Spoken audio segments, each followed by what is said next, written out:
అందరికీ నమస్కారం. నా పేరు రాగా మండల. రేపటి నుంచి దేవి నవరాత్రులు మొదలవుతున్నాయి.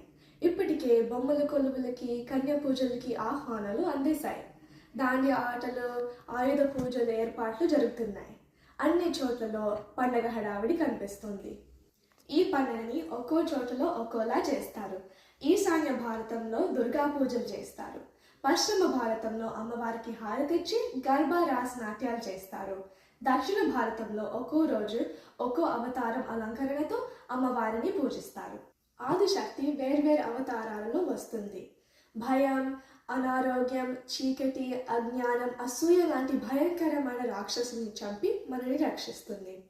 అటువంటి తల్లిని పూజించి తరించే మంచి రోజులే ఈ దేవి నవరాత్రులు. ఈ సందర్భంగా రాబోయే 9 రోజుల్లో ప్రతిరోజు నవదుర్గలు ఒక్కొక్కరి గురించి మాట్లాడడానికి ముందరకు వస్తున్నారు మా మనబడి విద్యార్థులు.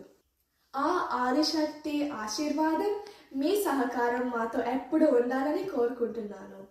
యా దేవి సర్వభూతేషు శక్తి రూపేణ సంస్థిత. నమస్తస్యై నమస్తస్యై నమస్తస్యై నమో నమః.